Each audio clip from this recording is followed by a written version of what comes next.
Hello everyone, I'm Galip, Research Director at the Sharq Forum. Today in Geneva we are discussing the Palestinian issue in a context of a collapsing region. Here I have Daniel Levy, who is the MENA Director of European Council on Foreign Relations, the institution that is partnering this program for today. Daniel, welcome. Thank you, Galip. Daniel, we have discussed many angles of this Palestinian issue. I want to ask you, how permissive is the regional context for Israel and Palestine to go back to talks? Well, I think first, Galip, of course, we're witnessing unprecedented in many ways tumult in the region, turmoil in the region. I think this has made it easier to avoid the Israel-Palestine question. For the Israeli side, they are able now to play into regional divisions. They are able to claim that the Palestine issue can be put on the back burner, which is something that is in the interest of the current Israeli government. And the question becomes, I think, not so much how do we get back to talks, because a resumption of the existing talks is meaningless. Talks have not gone anywhere for a long time. But to look for opportunities as to whether the regional dynamic can be put to good use.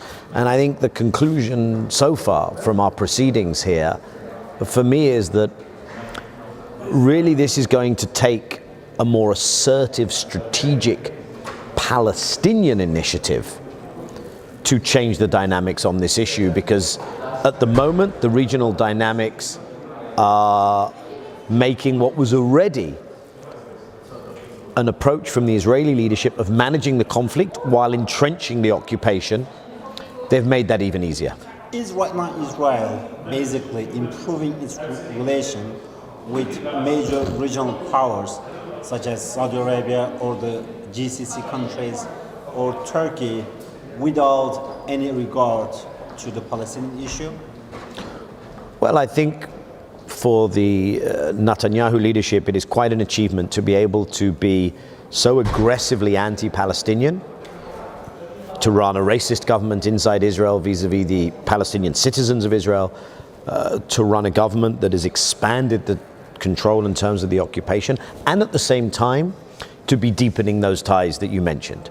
Now, first of all, we should understand that this is not something new. Israel has had quiet relations with the Gulf countries for some time, and those relations mostly remain discreet, but it is clear that those relations have intensified. They've intensified around a shared platform regarding Iran. They've intensified around a shared distaste of the policies of the Obama administration. I would say a misplaced distaste, but nonetheless, they both share this criticism of the Obama administration. And those relations have intensified around a new set of priorities, or a more clear set of priorities for the Gulf.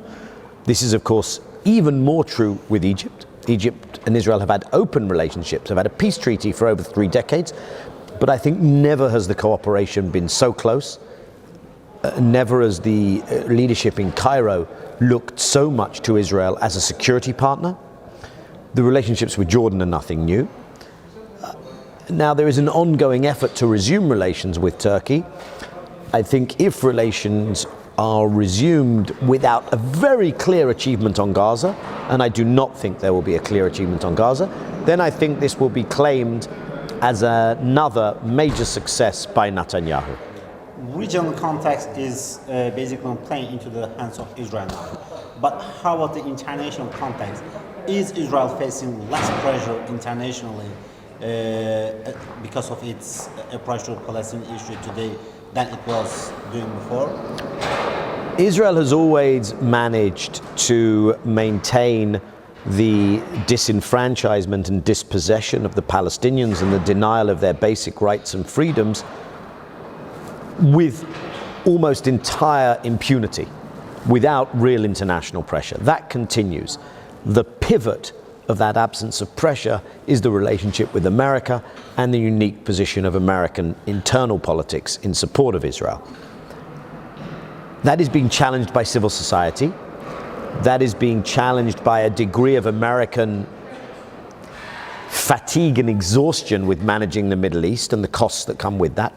That is being challenged by new dynamics in America, on the Republican side sometimes, not just the Democrat side. But the essential message is still the same, that Israel has impunity.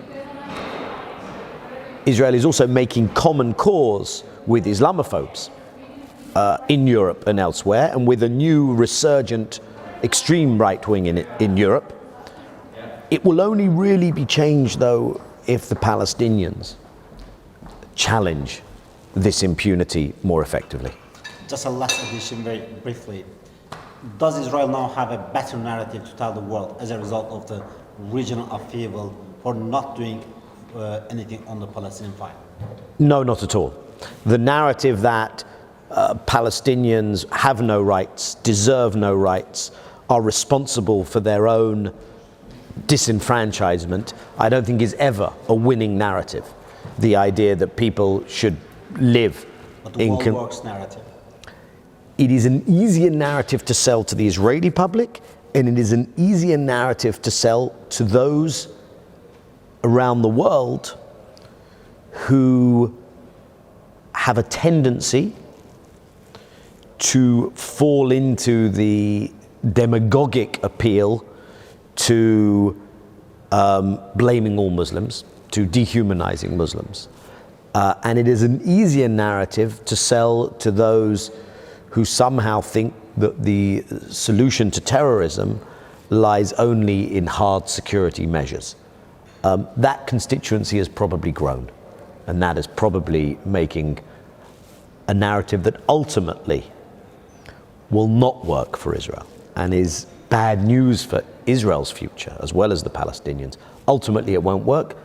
We're in a moment in history now where that narrative has more takers. Daniel, it was a pleasure talking to you. The pleasure was mine, Galip. Take care.